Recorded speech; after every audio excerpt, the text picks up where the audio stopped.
Kristus dan gerejanya. Dan segala sesuatu telah diletakkannya di bawah kaki Kristus dan dia telah diberikannya kepada jemaat sebagai kepala dari segala yang ada. Jemaat yang adalah tubuhnya, yaitu kepenuhan dia, yang memenuhi semua dan segala sesuatu, Efesus 1 ayat 22-23. Kristus dan gereja adalah satu. Dia adalah kepala, dan kita, gereja adalah tubuhnya. Kita menjadi satu dengan dia.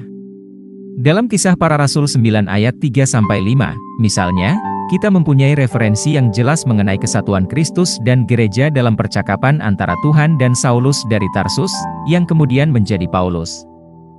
Bagian itu berbunyi, dalam perjalanannya ke Damsyik, ketika ia sudah dekat kota itu, tiba-tiba cahaya memancar dari langit mengelilingi dia. Ia rebah ke tanah dan kedengaranlah olehnya suatu suara yang berkata kepadanya, "Saulus, Saulus, mengapakah engkau menganiaya aku?" Jawab Saulus, "Siapakah engkau, Tuhan?" Katanya, "Akulah Yesus yang kau aniaya itu." Kisah Para Rasul 9 ayat 3-5.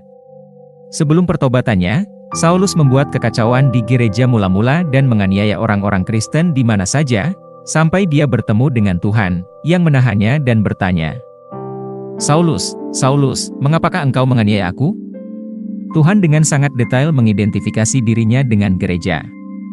Suatu pelanggaran atau kejahatan yang dilakukan terhadap gereja adalah hal yang juga dilakukan terhadap Yesus. Tuhan menganggapnya pribadi karena kita berasal dari kelompok yang sama.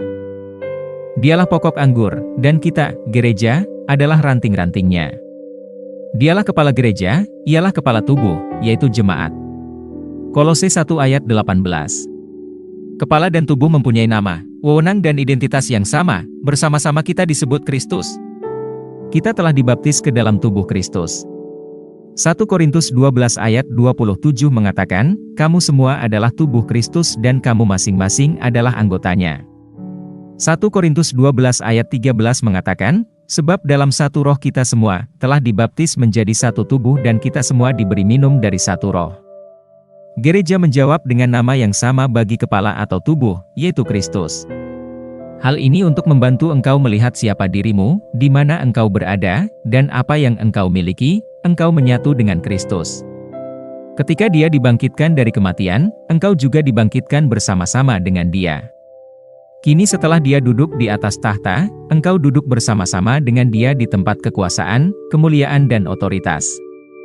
Terpujilah Tuhan. Mari ucapkan pengakuan berikut. Bapa yang diberkati, betapa hebatnya engkau. Terima kasih atas kesatuanku yang tak terpisahkan dengan Kristus. Terima kasih telah membawaku ke dalam kesatuan dan identitas yang begitu agung dengan Raja Alam Semesta. Sekarang aku duduk bersama Kristus di tempat kekuasaan, kemuliaan dan otoritas, di mana aku memerintah dan mengatur atas keadaan dan situasi dengan kuasa Roh Kudus. Amin. Ayat renungan hari ini terdapat dalam Efesus 5 ayat 29-30, 1 Korintus 10 ayat 16-17.